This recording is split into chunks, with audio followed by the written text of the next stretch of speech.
Good evening, everybody, and welcome to the second webinar on International Outlook. International Outlook can be developed by Cuamm, Doctors with Africa Cuamm, in order to share experiences and practice at the international level. The second title of this event is about the current crises that are hidden from the COVID pandemic. And we want to hear voices from the front line. The voices from the front line are the main aspect of the international outlook, because practitioners in the front line may have less chances to share experiences with others. So we have quite a composite panel of people from PAO, the Bournemouth University, Doctors with Africa Cuamm, and European Union ECHO, and we want to hear from them their experiences, the way they are looking at the international development in a time of crisis like the current pandemic.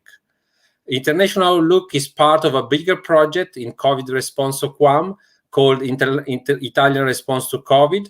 This is the second episode, let's say. The first one was about sharing experience between Italy and Germany, from clinician in hospital to director general of an hospital in Italy and to the counterpart in Germany. And again, private company, they have to cope with the pandemic, but keeping up the production in Italy and Germany.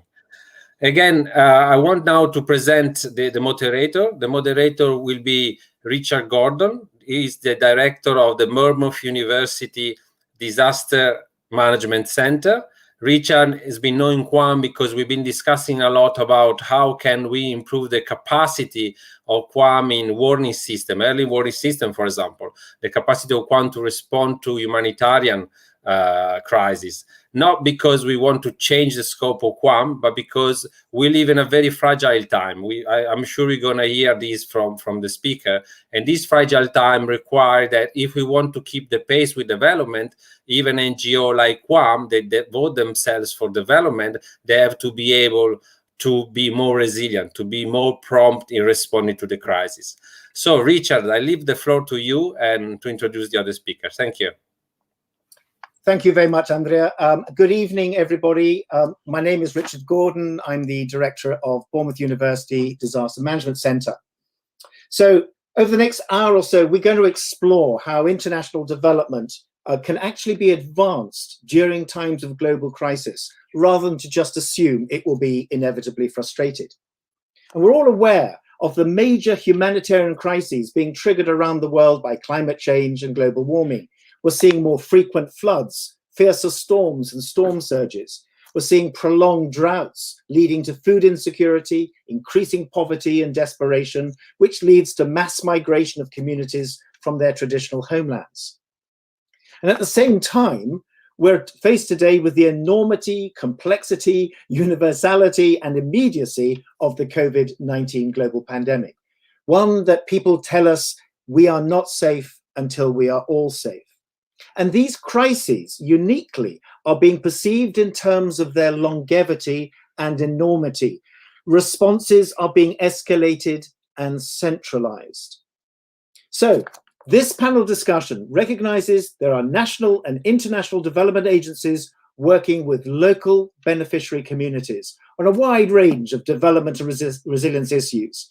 And the program leaders of these various activities often express frustration over an insufficient integration of their work with national government agendas. At the same time, the host governments point to their communities as politicized actors, potentially being made hostile to the ruling government. So today's topic is both timely and important. How can we ensure that international development agendas continue to advance even during such times of global crisis? And indeed, can they even be positioned to flourish? Now, each of today's speakers have been chosen for their considerable experience and understanding in the importance of delivering international development agendas at the community level, and also at the same time promoting national and international integration when responding to wider crises such as climate change and pandemics. So we've asked each of them to consider how might future investment in their work amongst communities or with host governments be better integrated with tackling climate change, or responding to pandemics, or even addressing political instability. Now, I'm going to ask each speaker to start with an introductory series of comments that addresses the title of today's seminar. I'll then ask them one or maybe two questions before inviting your questions from the floor. Please feel free at any time to text your questions and comments using the comments box that you'll find under the YouTube video. These will be then forwarded to myself and the speakers, and we'll try to address as many of your questions as possible.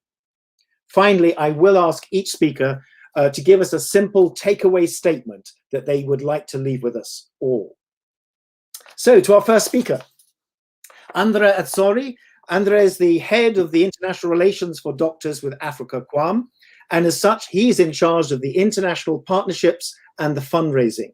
And he's worked closely with EU, Parliament, Italy's embassies to the United Nations and the European Union, as well as numerous UN organizations, including UNICEF, UNDP, WFP, and a host of private foundations and multilateral donors. Andrea is the Chief Executive Officer for Doctors with Africa, Cuamm UK, and he's the founder of Doctors with Africa, Cuamm USA. Finally, Andrea is an active board member of Medicus Mundi, the international, and has co-authored several scientific papers and sits on the editorial board of the magazine Health and Development. So, Andrea, can you please now give us your opening presentation? Thank you. Thank you, Richard. So, as we said before, this situation currently is for us that are sort of small NGO, field-based, that close to community, are sort of curtained. The current pandemic is such that media, donors, and most everybody is talking about the situation with COVID, and we feel that we are forgetting a number of crises that are happening in the countries, for example, with Cuamm's work.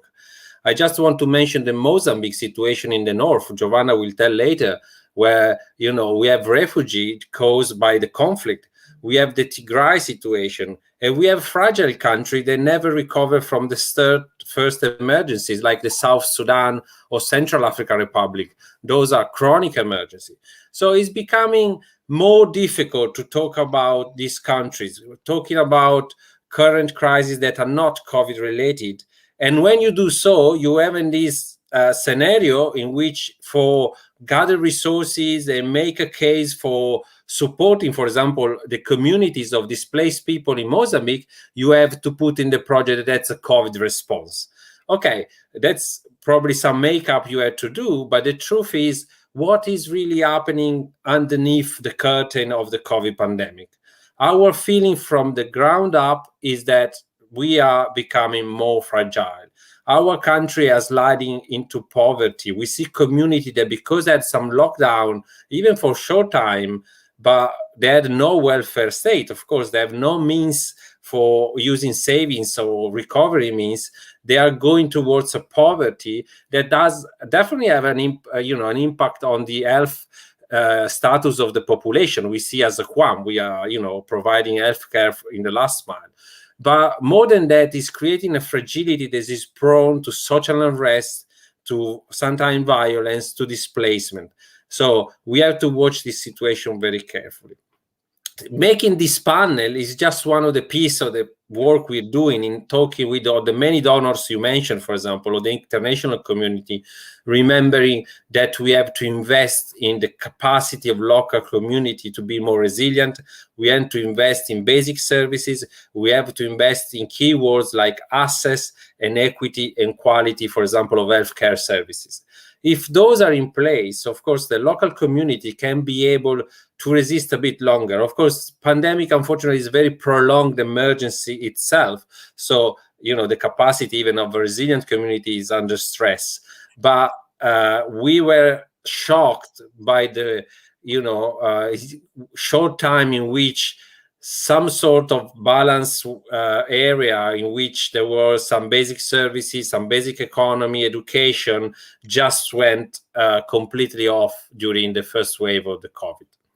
So the message I want to leave is say, okay, let's think about responding to the pandemic, let's go a little bit behind that and see what's happening in single cases, and then make that any investment we do, even the COVID response, can be a way in which we strengthen the local system. We put at the center the communities, and we find not a parallel solution, but maybe something that can be just making the system do it a little step ahead, that can, as you said before, maybe even benefiting from the pandemic somehow. I know this is, you know, a big word to say now, but maybe we can learn something. We can make something better that can stay for the next crisis, in terms of anything really, from practice to infrastructure to training of community to modeling a way in which services can be delivered. So thank you, Richard, for the question. And I think the key message here is that we really have to go country by country and asking what's happening in the last mile, and really assessing closely, because what we are looking at is a fragile situation that is sliding in more complex and sometimes dangerous situations. Thank you, Andrea. Just before we move on to our second speaker, can I just ask, is there any example that you might point to as something that we could practically do that would raise issues such as the refugee conflict in Mozambique, so that it can be now seen as an international agenda alongside the COVID-19 pandemic? Are there any practical examples that you have found from your work? Yes, Richard, that crisis, more than practical, I would say that is a very shocking experience, because Mozambique was a very stable country. We didn't have any major recording of, Islamic terrorism, or the kind of situation in Mozambique. And as soon the international community looked the other way, the situation went very, bad and worse. It was worsening as the pandemic was worsening. As to me, this is not by chance. It's because, you can do a number of things when the international community is not looking, where the country, for example, even Mozambique, was looking at the COVID pandemic as the major issue, instead of, for example, but not by default, but because that was the setting at the moment, instead of providing basic services to a very remote area. And so this, I think, is a very concrete example that when you look to the other side and forget about the basic services and the local community, things can go really wrong.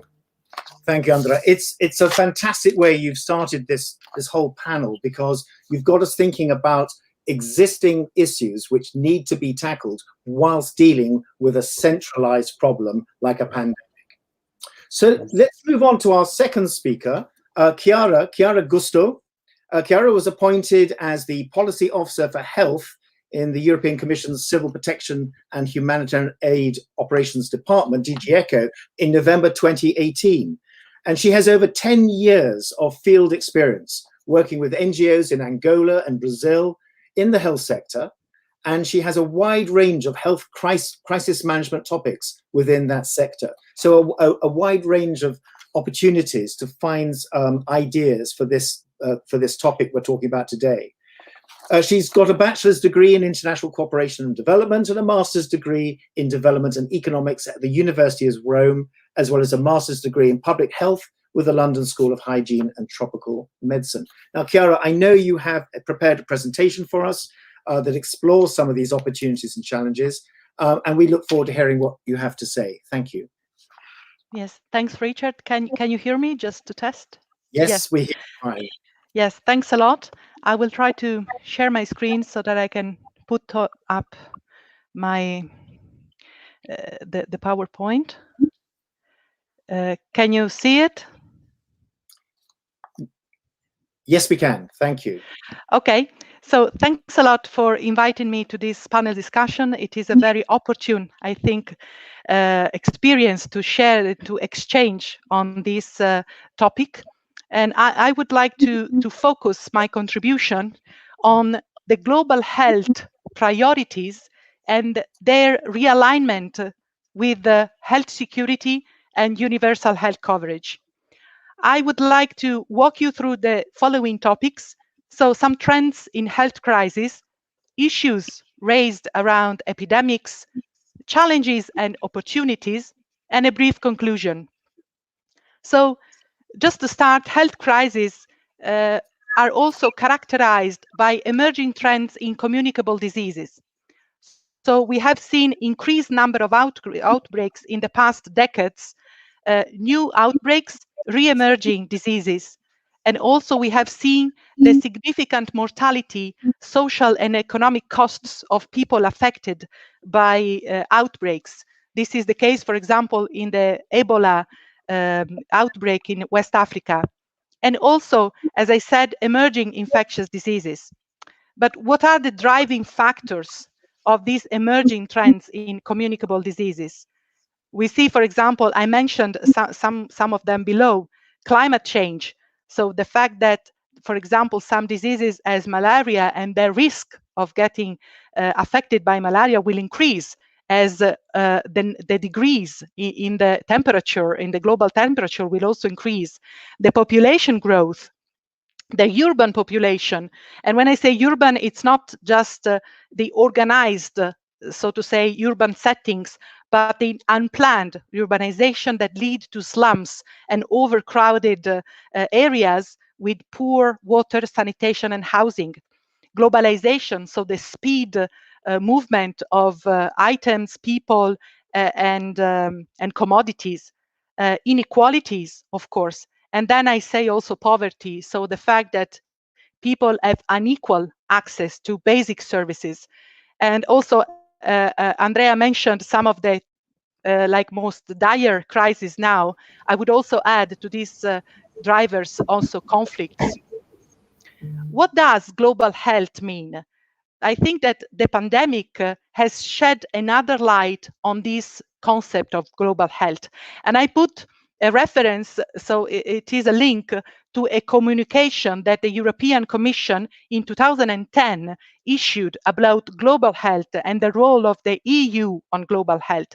And maybe, I think that after 11 years, maybe that now it is the time to rethink what global health means. I put epidemics at the center, and we will go through 4 different aspects that epidemics in general, I didn't want to put COVID, but in general, epidemics have like highlighted in this historical moment that we are all living. So first of all, the public health functions of the health system.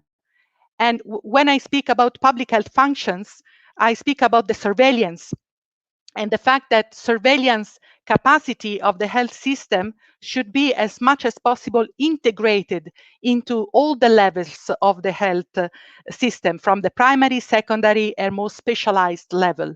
Engagement of local communities. Communities need to own the management of an outbreak in terms of contact tracing, in terms of alerts. The number of tests performed. We know that in Africa, most of the countries, I know that just 17 out of 47 African countries could perform the average number of tests suggested by WHO, which is 1 test per 1,000 people per week. This is the benchmark. Supplies of medical items. During COVID-19 and also in previous epidemics, this was a real issue in terms of supply of PPEs, supply of medical staff, equipments, integration of public health functions into existing system, and also transparency and timely information.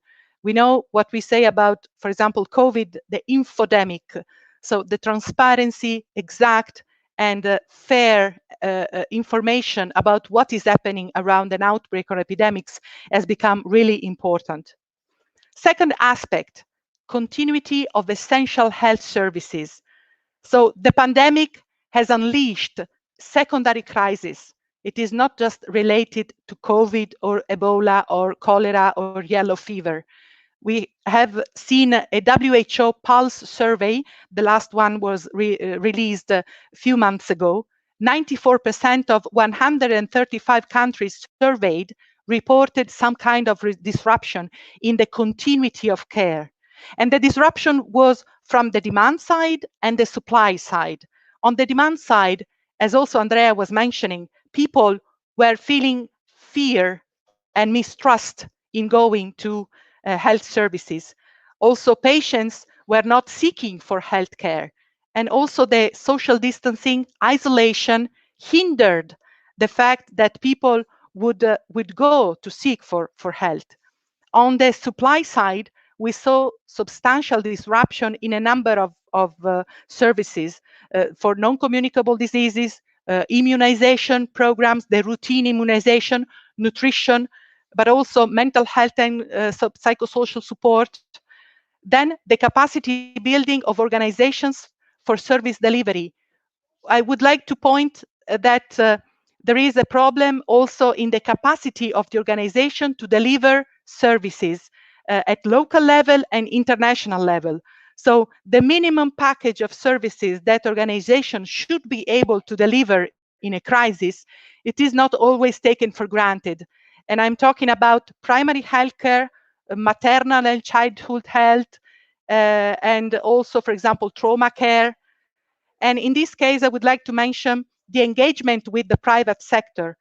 In the case that, for example, for some gaps in the delivery of services, the private sector could also play a role in this sense. And I can mention an experience with an Australian organization, which is called Aspen, in war surgery, for instance. Well, sorry. Another aspect of the epidemics is the cross-border threats.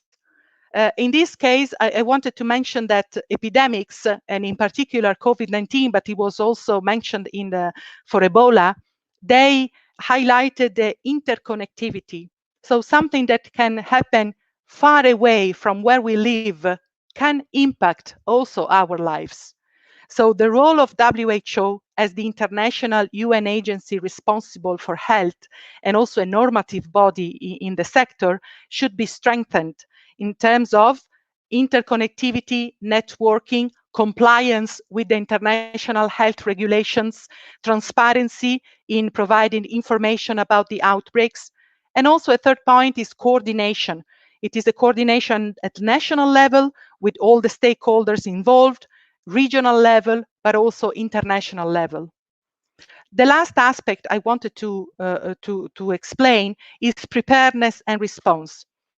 So DG ECHO has been funding preparedness and response activities such as early warning alert and response system in almost all our health interventions.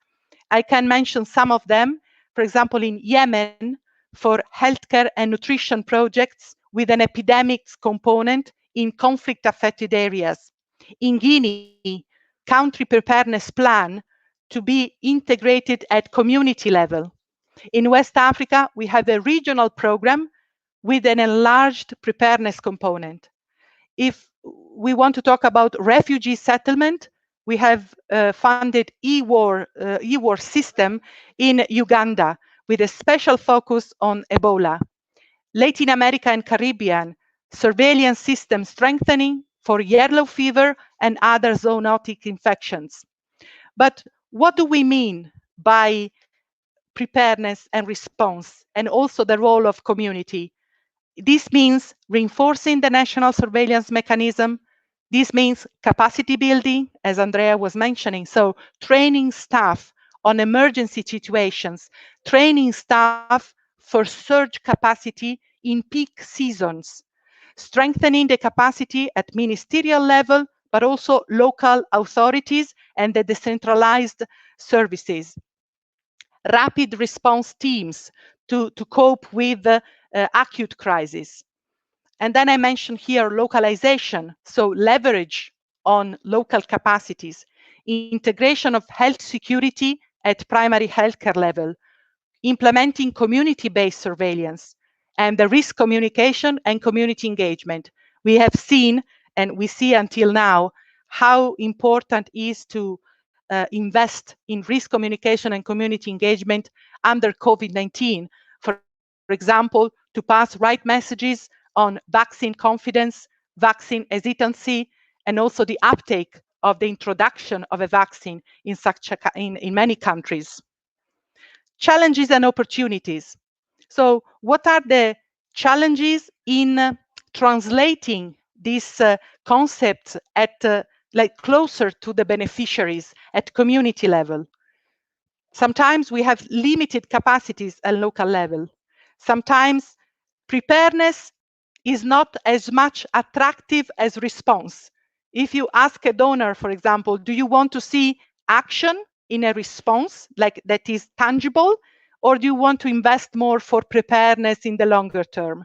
Sometimes we may lean more on the response side because it is more visible, but preparedness is less costly and it pays off more in the longer term.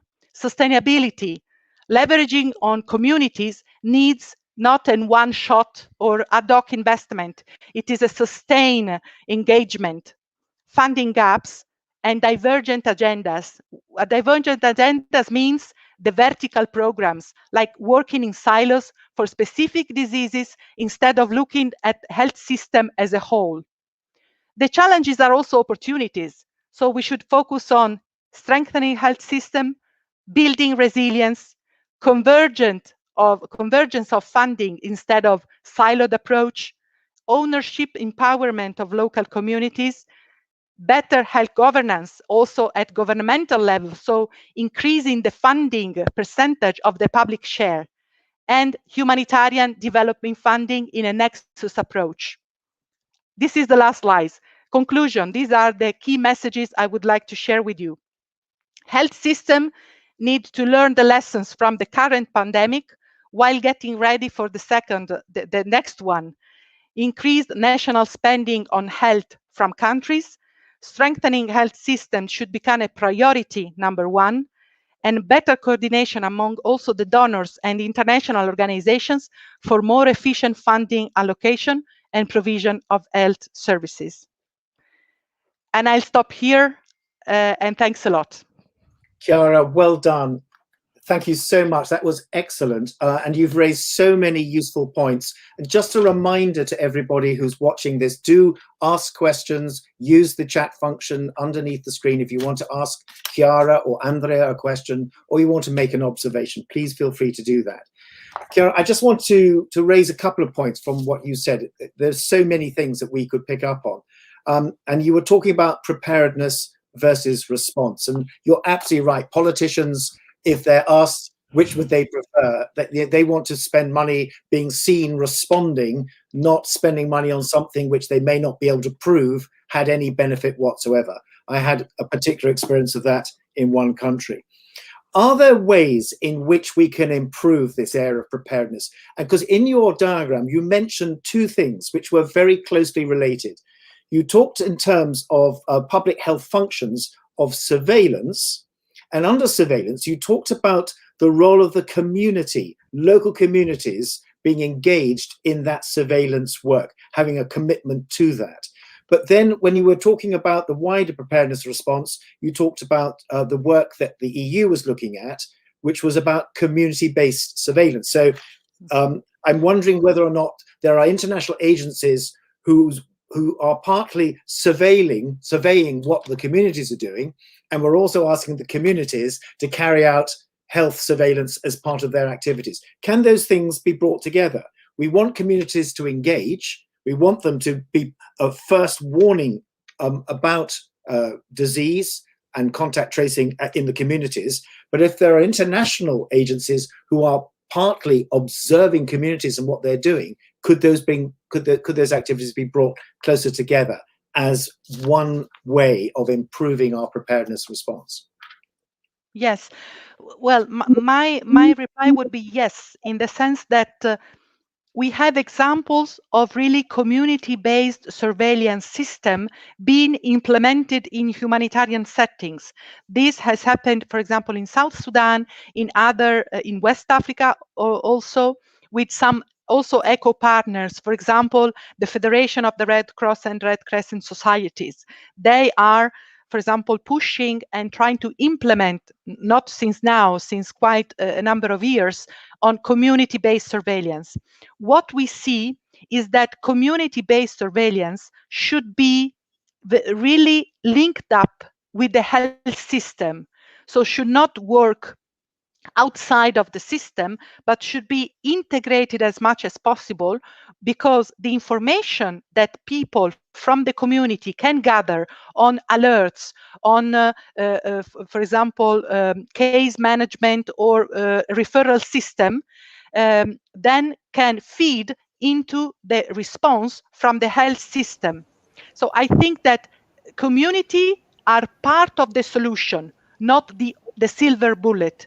Communities are part of the wider system, and they are, of course, a very precious source of information for the health system. But for this to work, we need integration and we need sustainability of funding. Yeah, thank you very much. Karen, my second question is related more to the kind of response side. And it's a very general question. Are we so focused on vaccinating the world that we are failing to provide the money for much needed cheaper medicines and cheaper treatments which are needed for the wider issues we were talking about? Well, that's an important question. I think that COVID-19, specifically because of its unprecedented magnitude, provoked a sort of shift in attention, funds, resources to the response. But of course, because of its magnitude, what we, when I say we, I speak about organizations, international organizations, like the ones that are here today, a donors community, international fora. We don't need to forget other crises. So COVID-19 is maybe the peak of the iceberg, but we don't have to forget, and this is why we need to keep the spotlight also on other aspects of the crisis. COVID-19 added another layer of complexity to pre-existing crises, and this is what we see in Ethiopia, Mozambique, that we are about to hear from the colleague. So I think that it is our responsibility to continue monitor, of course, the situation on COVID-19, and of course, vaccination, vaccine diplomacy, supply of vaccines is one of the biggest issue now, but without forgetting the other crises that are still ongoing, and because also of COVID-19 deteriorating. Thank you. Lastly, Chiara, and then you can relax. What is the central message you'd like to leave with us? You've told us so many things, you've raised so many issues. If there was one central message, what would it be? Strengthening health system at primary healthcare level with quality delivery of services to the last mile for the beneficiaries is the key to cope with current and future health crises, whatever their nature might be. Thank you very much indeed. And those of you listening and thinking about writing questions, that's, I think, a very important point Chiara's finished with. Please be thinking about that and ask any questions for the wider panel if you wish. Chiara, thank you so much. Thanks to you. So we come now to our third speaker, Dr. Paulo Baladelli. Dr. Paulo is currently serving as the Pan American Organization's senior representative in Argentina, and I think he's speaking to us from Buenos Aires today, if I'm right. He's graduated as both a doctor and a public health specialist from the University of Bologna in Italy. Paulo started his international career in development cooperation in 1984, covering many assignments as country coordinator for international NGOs, as well as becoming the head of bilateral cooperation in Uganda. Later, the head of mission for PAHO and WHO in multiple countries across different regions. More recently, Paulo has been WHO's regional director for the Syrian crisis based in Amman, and has also been the UN resident coordinator in Angola. An incredible curriculum vitae, amazing career. Whilst managing operations in development and humanitarian settings, including complex emergencies, Dr. Baladelli has conducted cutting-edge research in the fields of conflict prevention, global health, humanitarian negotiation, and medical anthropology. And he's an active member of the Global Humanitarian Coordinator L3 group. Dr. Paulo, thank you so much for joining us today. Could you please give us your initial statement? Thank you very much, Richard. Good afternoon, good morning, and good evening on behalf of the Pan American Health Organization and WHO, which I represent in Argentina. Before starting my intervention, let me please recognize the good work of Cuamm, Doctors with Africa, and of you all. It's a pleasure, and I'm really honored to have been invited to the discussion panel on such an important topic.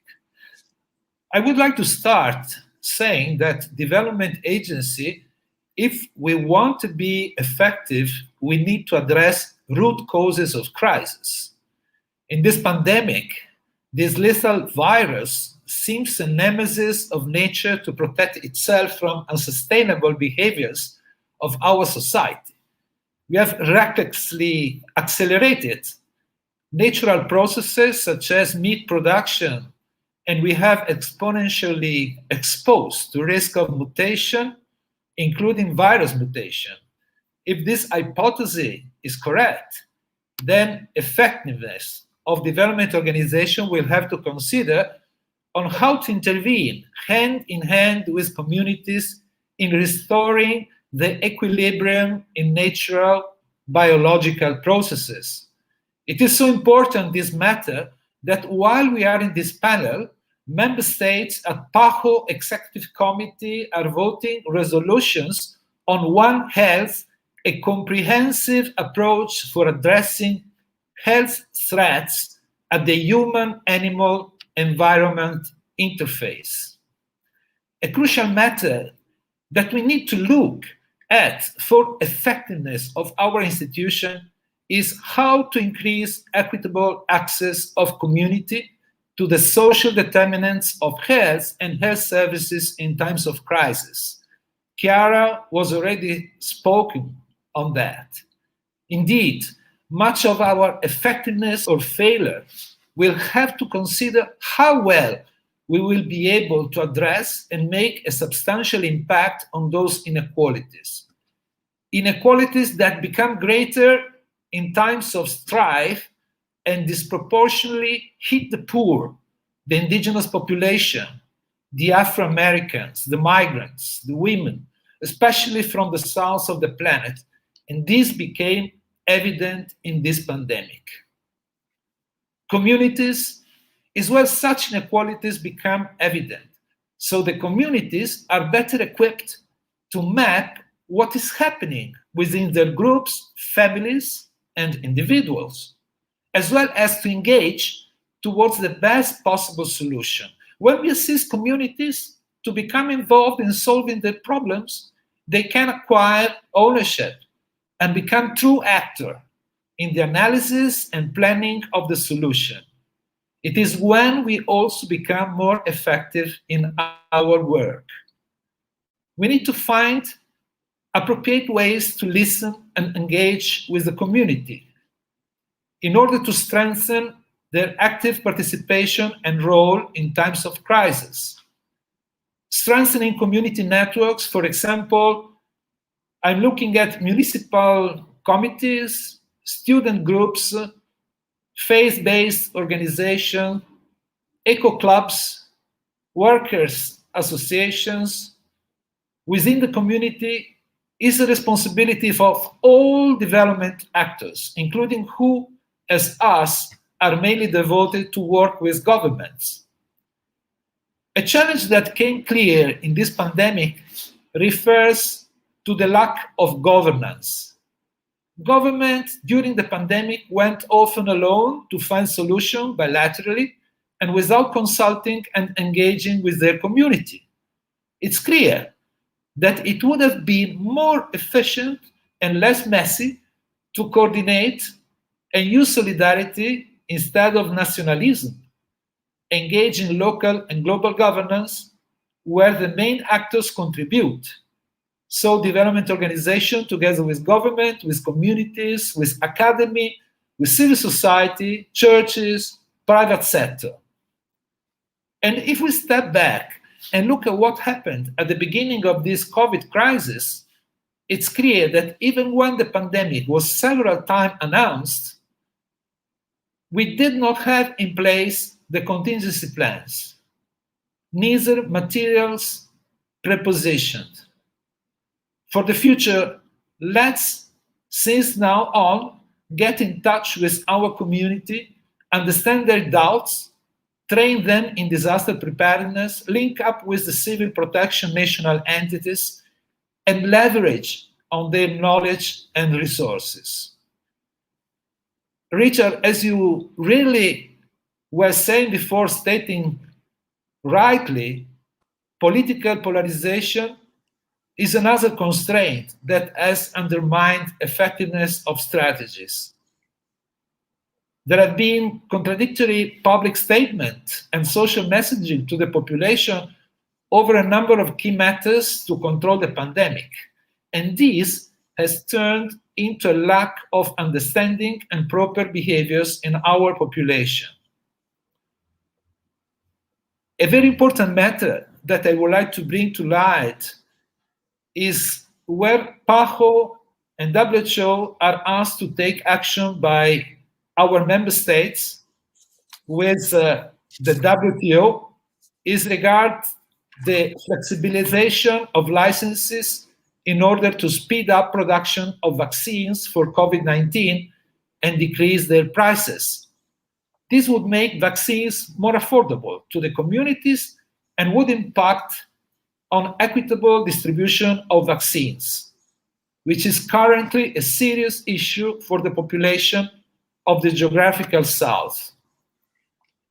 Implementation of social and economic policies to protect the population during the restrictions, when well implemented, have contributed to the survival of vulnerable groups, have positively impacted on equity, and complemented resilience of community.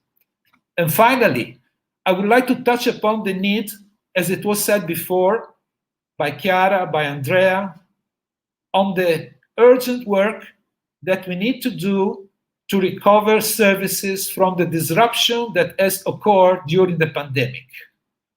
Those forgotten or abandoned health services now need to be urgently rebuilt without waiting for the end of the pandemic. It's imperative to do it now, quickly, and better, since the non-communicable diseases, the sexual and reproductive health, the vaccinations, the mental health remain disrupted with the pandemic. And in order to build effective and quality services, the local community must be involved in the design and implementation of the recovery strategies, and they can commit to monitor and support those efforts. This is my intervention. Thank you very much. Paulo, that was excellent. Thank you very much indeed. And you raised a number of issues. I'm going to ask two questions based upon what you said. You raised the issue of governance, and I think we all agree with you wholeheartedly that, in effect, the whole issue of disaster management and crisis management ultimately comes down at some stage to governance. You talked about the local communities mapping what is happening. And I suppose my question is, to what extent do you feel there could be a conflict between the information, the data, and the results that emerge from a local community, and that data which a national government or regional government is willing to release into the public domain? I'll give you an example from one of the, I won't name the country, but one country that we are working in at the moment. And across this country, the elected governors of the different provinces of this country are absolutely clear they are not prepared to release real figures because they don't want to be the first governor or provincial leader to announce figures higher than everybody else. So they are muting the real figures of the pandemic. Social media is bringing out, to a certain extent, the real figures, or certainly that it's bringing out actual figures from the ground. And so you then have this issue of social media versus government messaging. In your experience, is there a way in which we can address this issue? Because it is a governance issue, as you rightly say. Well, this is a very, very important matter, and I believe that who has worked in humanitarian context has to confront really with this situation of the government unwilling to present the data. I would say that even many times governments are unwilling to say that the emergency has started. Because when there is an emergency, somehow they feel that something could have done or is not being done, and this is why there is the emergency. So there is quite a protection on the data that the government implements in order to avoid that they can be criticized. And really, I would like to say that the polarization that has existed during the pandemic and in general in the emergency, which is due specifically to the way that also the opposition to the governments work using the situation in order to weaken the government, then create a strife about the strife. Because at the end, when there is such a confusion on what is happening and how to act, who is going to be double victimized is the community, is the civil society.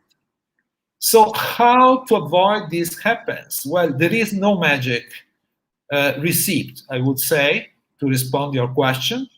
But the way is always to try to see what is the benefit of the actions which need to be implemented.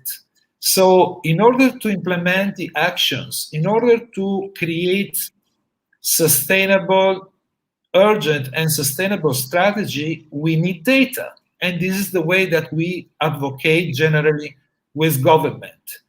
They really are urgently in need of support, but this support cannot come if we don't have good plans. And for the good plans, we need to know where we are.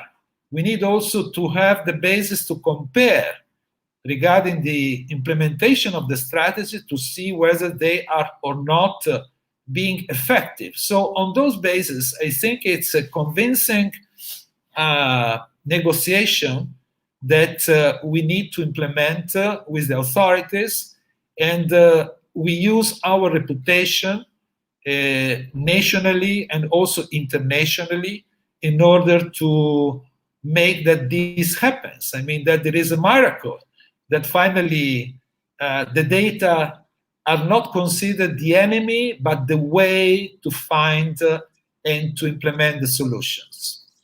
Thank you. Thank you very much indeed.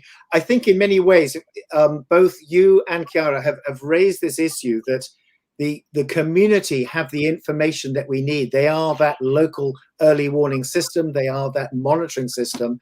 But what we're saying is that the international community, the big international players, and I include WHO in this, must find ways of reaching down and receiving that information and not having it filtered by the beneficiary government itself. Would that be right? I'm putting words into your mouth. Yeah, but at the same time, we need to involve the governments. I mean, it's quite complex to do it right. But if we go down to the community and we get the data and we don't have the government with us, then we are not going to use the data. I mean, we are not going to be able to then implement the strategies. So we have to find it's a fine way, but we have to find the modalities that the government is with us and the community is capable of saying things as they are. Yeah, so it's a little bit juggling between the formality and the informality. And at the end of the day, we have to bring together, and this is why it's so important, governance, to bring together the voices of the community and the people and the officers from the government, so that a solution is implemented and a response is able to make a breakthrough. Paulo, thank you so much. I'm not going to try and summarize everything you said, but I do feel a key point that emerges from this is that big international players have such a role to play here in cooperating, coordinating, so not in merging but their activities with government, but down at the local level. Going back to Andrea's first point, if we don't do that, we will neglect and forget the local crises that are long-lasting, that are going on all the time, and which are now being blotted out by the noise of the current crisis. Paulo, is there any final sort of central message you want to leave us with before I let you relax? My central message is a very, would say, general one, and it is that if we don't work together, or let me say the other way around, we need to work together in solidarity, with trust, and using all the capacities and all the resources from the community.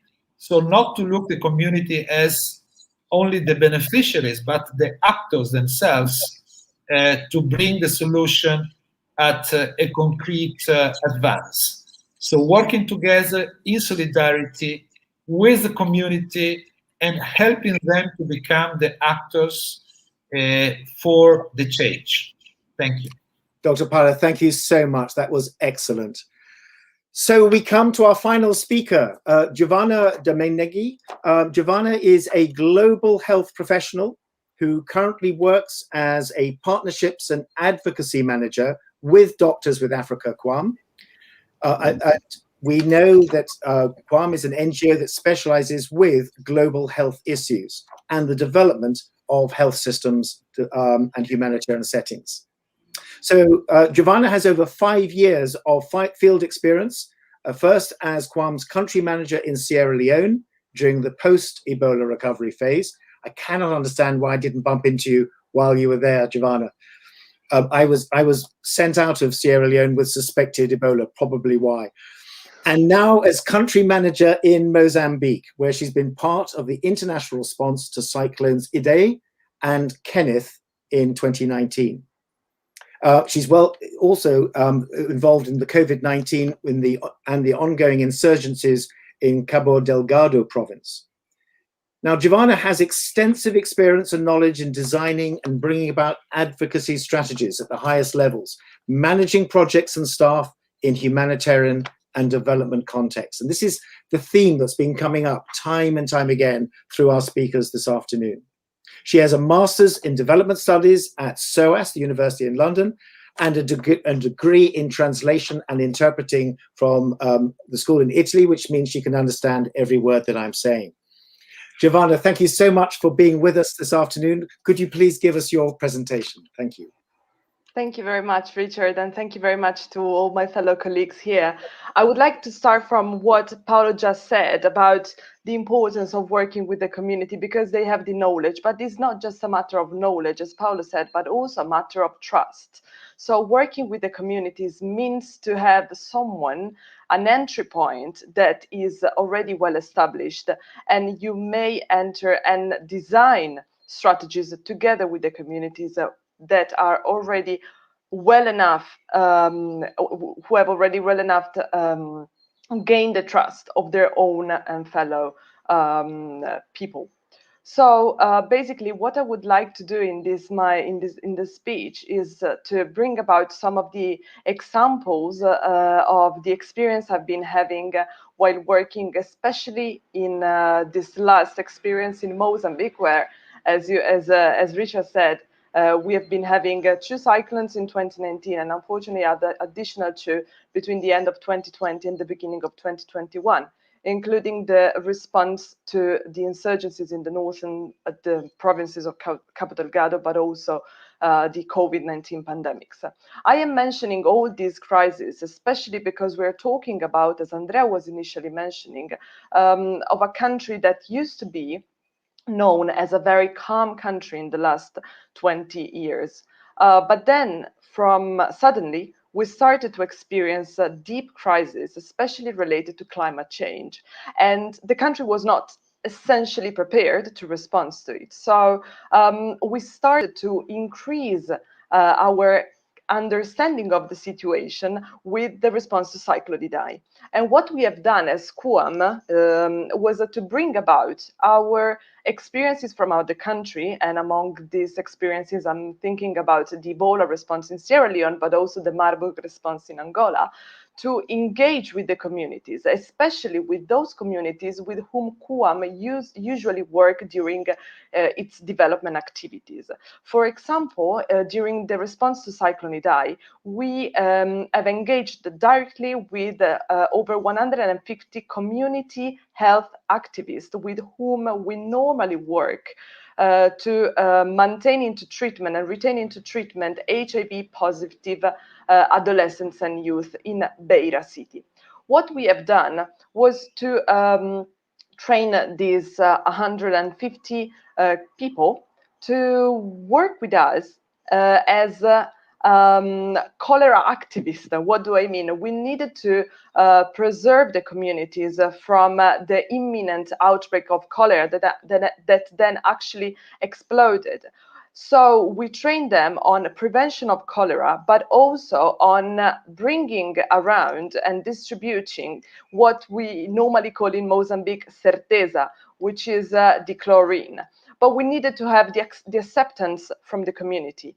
This is the main reason why we decided to engage directly with those colleagues of ours who normally have gained and have already the trust of their own communities. At the same time, and this is something that you may see then in an email that we will follow up to this meeting, we have also published another article on our experience on maintaining into treatment the HIV positive patients during the response to Cyclone Idai, during the response to Cyclone Kenneth, and also during the response to COVID and the insurgencies in Cabo Delgado. So what we have started and tried to do was to maintain the two-fold response, so joining the humanitarian response to an immediate recovery response. Otherwise, we as Chiara was mentioning, we tend to risk and to leave aside the success and the achievement that we have been gaining throughout the years, especially when it comes to the retention into treatment, for instance, of HIV positive patients, to TB patients, but also to non-communicable disease patients, such as diabetic or hypertension, or patients with hypertension. So maintaining into treatment those patients and at the same time addressing humanitarian issues is for us, especially in the response to all the emergencies that we have been having in Mozambique, an essential feature. At the same time, to go back again to the importance of involving the community, what we have been doing was to engage not only with the community itself, like the wider concept of community, but also with key people such as the traditional leaders, the religious leaders, the traditional healers, in order to have the full acceptance and full understanding that what we were bringing about was accepted and validated by the community as well. So the commitment of Cuamm was to work and play as a mediator between the government, the Ministry of Health in that case, and the community. So putting together the efforts to tackle the emergencies that we were facing. So let's say that what we have started to do is not to, as Andrea was mentioning that at the beginning, to kind of change our mandate as development actors, but to strengthen our capacities to fight and to face the realities that we are having in the countries where we work, such as Mozambique, but also the Tigray situation we are facing in Ethiopia, and at the same time, the civil war and the uprising in the Central African Republic, just to mention some of the countries where we are facing humanitarian context as well, together with South Sudan that I forgot. But so what we are trying to do is actually to strengthen our capacities in responding to the emergency, and at the same time maintaining patients into treatment and not to lose anybody from their response when it comes to health response. Indeed, you've again raised some fascinating issues there.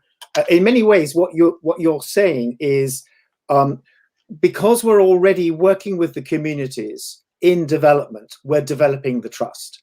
And therefore, we now have that currency to spend when we are in a response. And I think that's a hugely important area. Of course, the interesting thing is international agencies also have to develop trust with the governments that they're working with, and sometimes that can cause problems as well. So I suppose in one sense, I'm asking, to what extent can we see a situation where the people who have gained trust with the community, the NGOs and other organizations who've gained trust with the community over many years, are prepared to work more closely with international agencies who are now working with the government on shorter term projects? It's the sharing of information. It's the sharing of the trust. Can you explain what you might see as being the blockages to that, but what are the opportunities as well? So I can bring you some example from my recent experience in responding to Cyclone Idai. So I guess that the first, let's say, limitation, like and going down to the ground, was a linguistic limitation. So I guess that if you have an international organization that is not necessarily present in the country, but has the capacity to respond to a humanitarian situation, working closely with organizations that have already the trust of the government, that knows the context and know the language as well, is an essential feature to present the international community as a partnership opportunity and joint opportunity for everybody. So I feel that there are good examples of collaborations that I have been experiencing, and I also believe that as an international organization present in the context where emergency can arise, and we are present, like taking the example of Mozambique since 1978, we do have the right knowledge of the context, and we normally play the role of being the mediator, once again, as I was saying before, with the communities, but also with the new international actors. Thank you. And you looked at the example of the prevention of cholera, which, of course, going back to what Andrea started off with, these are long-term issues. And is there a tension then for some organizations who really are dedicated to the long-term prevention of cholera, surrendering something of their financial possibilities to the dealing with the COVID-19 pandemic? Well, of course, what we have, tried to do it was kind of going ahead and mainstreaming our COVID-19 prevention all over the project. Not, as Chiara was saying, working with vertical project doesn't work in this context, especially when you know that other issues will arise. So what we have started to do, especially with the cholera outbreak that we have been experiencing in the northern districts of Cabo Delgado, was to work on cholera prevention, treatment, raising awareness, and then at the same time knowing that we needed also to mainstream messages around COVID-19. So what we have started to do, or tried to do, was to kind of going hand by hand to tackle both the disease. Thank you very much indeed. So we've come to the end of our sort of formal part to this. And I'm just looking in the chat line. I'm not seeing any questions at the moment. I'm tempted to say that no one will be allowed to leave unless they've asked the question. Otherwise, we will put a formal request in that Italy does not win the European football competition. If you want Italy to win, then I suggest you ask a question now. Being Scottish, I know I have no agenda in this whatsoever. We went out last night. So I'm just going to ask each of our four speakers, having heard one another, having heard the various issues that each of you have brought up, rather than my summarizing, which I could do, are there any issues that you would like to raise and speak against what Chiara has said, or Andrea, or Giovanna, or Dr. Paulo? Any of you four would like to just raise something in support of or challenge something which somebody else has said? Please go ahead.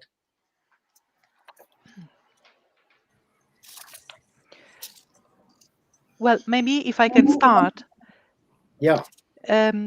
I've heard to the other presentations, and I would like to emphasize one or 2 points that I think are important to the discussion. For instance, the trust. Yeah. So the trust of the community is key in a public health response to any epidemics. Not just COVID, we've seen it in Ebola, in North Kivu and Ituri, communities not seeking for healthcare, not wanting to be vaccinated. It is the same now. And also communities, I mean, they are looking at, for example, what is happening about the variants.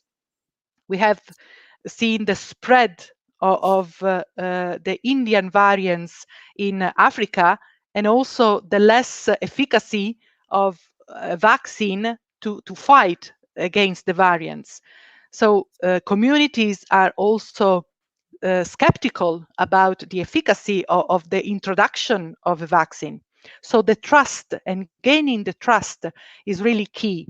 Another aspect is that many countries, also in Africa, are already used to fight and to cope with epidemics. So what Giovanna was saying about polio, cholera, other outbreaks that, of course, require the engagement of the communities, we can leverage, we can utilize the lessons learned from those pandemics and incorporate, like factor in the COVID-19 component.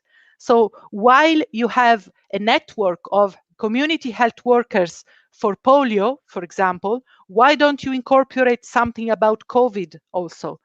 So we should, I think, like leverage on these capacities, strengthening these capacities, because I mean, there are some knowledge, trust that can really be of help as an asset to fight any epidemics. Chiara, thank you very much indeed. This idea of the issue of trust, and then people finding that funding has been reduced for the wider public health because of the vaccination. I think it is an issue. It is definitely an issue. And you talk about countries like Sierra Leone who've been through Ebola. They know what a pandemic is like. And having seen it myself, there was not a single shop that I went into that didn't take my temperature. On the highways and the motorways, you were stopped every 15 miles and had to get out and have your temperature taken and your hands washed and so on. They really took it seriously in a way that certainly in the United Kingdom, we have never gone that far. And it's fascinating to see the lessons from those countries. Giovanna, are there any additional points you'd like to make? I would just like to mention another thing, which is like the need of being innovative and working, let's say, and innovative doesn't mean to make necessarily something new that is just like to kind of being very updated. And I'm thinking about thinking out of the box. So for instance, what we have started to do again to avoid that we had some people that were not retained into treatment was in a situation like COVID-19 was to switch from home visits for retaining to treatment, for instance, HIV positive patients, but also diabetic patients or patients with hypertension, was to switch and use mobile phone technologies and start to think and remember that we're not talking, when we talk about like low or lower middle income countries, we're not talking of countries that are very far away from ours. So using technologies, using innovations that are, of course, are based on the availability of the country is essential to actually keep the path. And another thing that I just wanted to highlight, based on what Chiara was mentioning before, was the essentiality of working with the national disaster management authorities, and I know ECHO is doing this very much. And also ensuring, especially when it comes to a health crisis, the relationship between those authorities with the Ministry of Health, which is essential to go about, because from the experience of COVID-19, having the two forces joined were not, let's say, the first thing that happened, but we really learned that it's essential to work hand in hand on these specific subjects. Thanks. Thank you, Giovanna. Thank you very much. Dr. Paulo, are there any final comments you'd like to make? And what I'm going to try and move us towards are specific concrete steps that we can take. What sort of, if people watching this were to go away and say, well, what should we now do as we leave this conference? What suggestions and concrete steps could we suggest to people? I've made a note of a couple I might finish with, but I'd love to know what your thoughts are. Thank you, Richard. I think that a lot of people who are assisting to this conference, to this panel, are from development agency, I guess. So there was a statement from Chiara before that I would like to pick up, that is related to the low capacity of delivery of development agencies. And I would like to use this floor, especially to try to understand why the development agency might have low delivery capacity. Because sometimes we think that it's a matter of the structure of the agencies, or it is a matter of technical know-how that makes, how to say, more difficult their work, while we have really to confront issues such as governance, such as evidence, such as the engagement of the community. What happens many times when there are delays in the implementation of the project, being them of development or emergency, is because the trust, as it was said before, is not there. Yeah. Trust from the community, which are the beneficiaries, trust from the government, because they want to be in the driving seat. And the development agency many times do things, I would say, very properly from a technical point of view, but not really substantially capable of negotiating with the authorities and with the local community, and use their presence as an interface between the community and the government. As you rightly said before, the community generally, because of the role that the leaders have, many times denounce the lack of social and economic rights. And this makes difficult for the government to work directly with them, because they feel that they are a threat. But if we have development agency capable of really taking up this negotiation attitude, facilitating the work between the government and the community, gaining trust and helping the government be trusted when possible, of course, and the community be trusted by the government, then I think we are really fulfilling our role, and this makes that the implementation is assured, that we do not have delays, and we can duly do the work that we have been commended by our constituencies. This is what I wanted to say, because I think that many times we have really this problem of delays, and we just improve on the relationship with governments and the community, bringing them together, and things can change the way that are done. Thank you, Dr. Paulo. Thank you very much. Andrea, any final comments from yourself? Well, what can I say? There are many comments I would like to make. It was an incredible panel. I really love all the things we said, but I think here it's time to really think, as Pier Paolo said, the steps we need to take. So in my mind, there are three things that I take in home. The first one, at the beginning, Dr. Baladelli told that we live in an unbalanced world. The major epidemic we've been seeing are zoonotic. And that's because people is aggressively, tackling nature, is exploring nature. We have an industrialized process. We live close to the animal. We are changing the way even in rural Africa community are living. And this is more prone, for viruses, for example, to jump species from species. Well, probably we can't do much as a Cuamm, as a small NGO, but there is something that we can change, for example. As Chiara was saying, global health. But Pier Paolo said One Health. But this is very true. Even the last mile in Africa, what we see is that One Health is the kind of concept that is really up to the point at the moment. There is only one environmental, animal, and human health, and there is a lot we can do if we think that way about planning and preparedness. Even a simple example, when we try to find and follow a pastoralist community, well, you go where they find the water for the animals. That is just a small example, but you have to think really in a more integral and ecological way, I think, even if you are a small NGO in the last mile. That's the first point.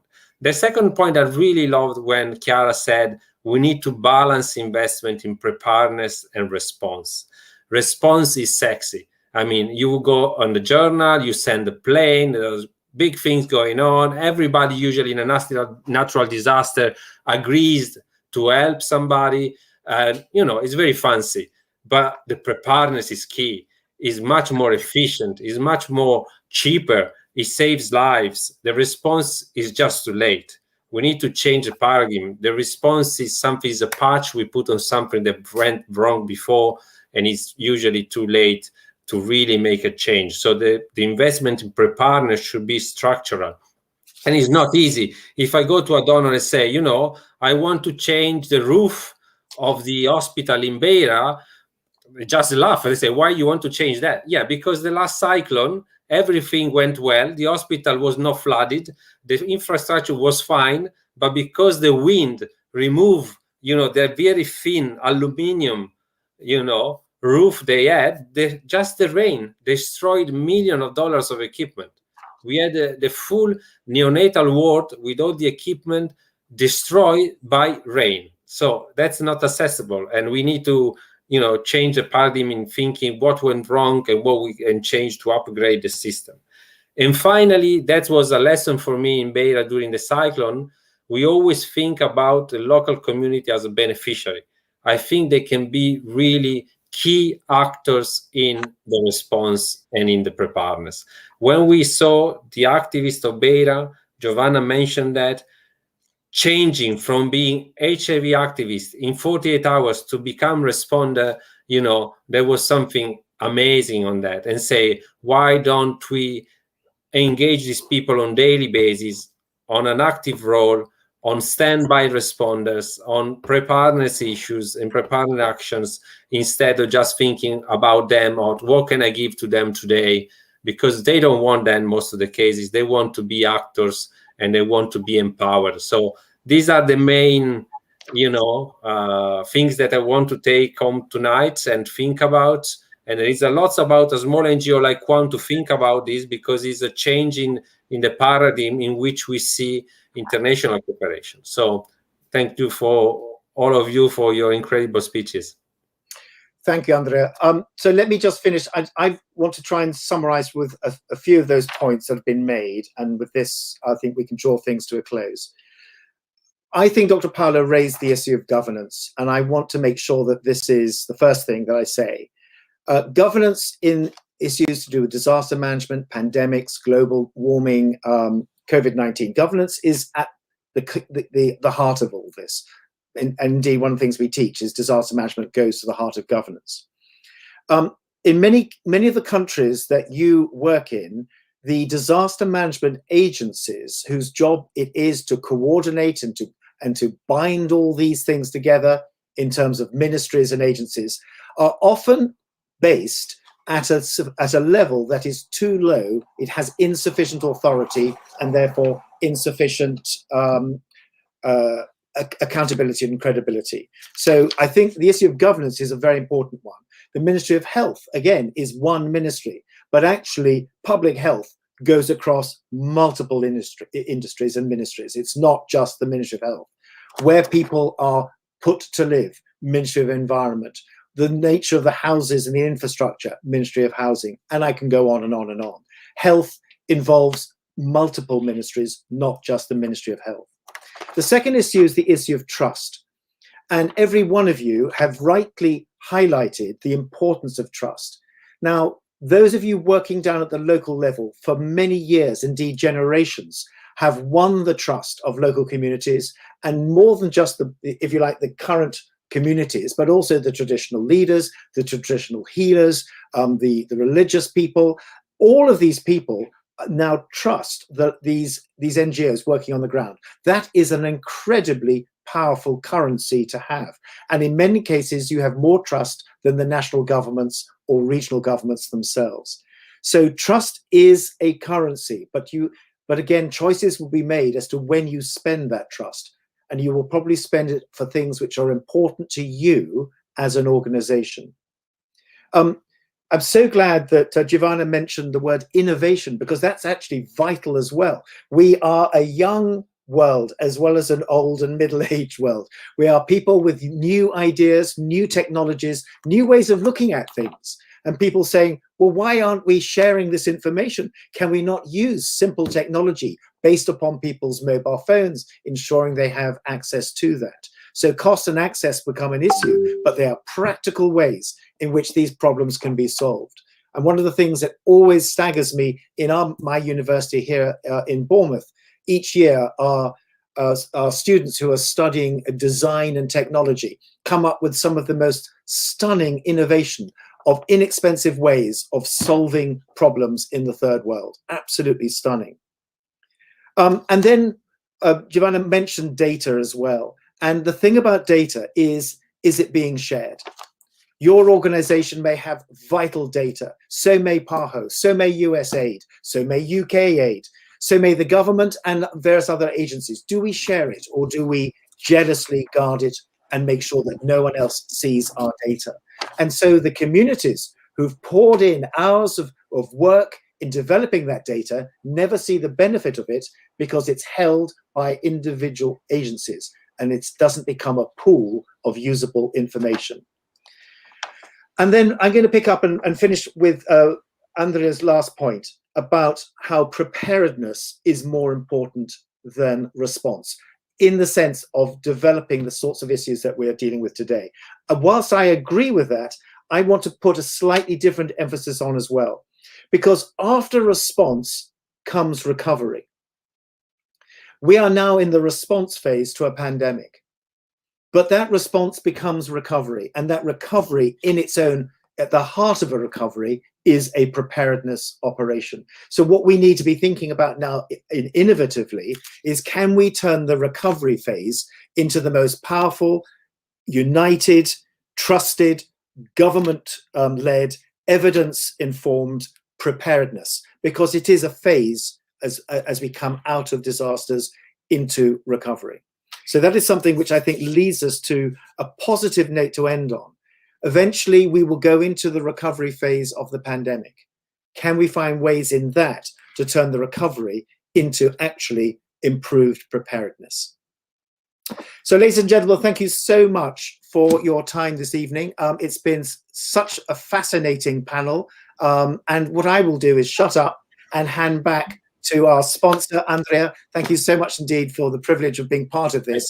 I pass back the whole thing to you now. Okay, so we're closing. Thank you so much, everybody, and the audience. Again, thanks for the sponsors, but most importantly, really, we have a lot of thought to be done, and the way we work and try to change in better, and thinking not just about the current pandemic, but all the things we can learn and change for the future. So thank you so much. Thank you.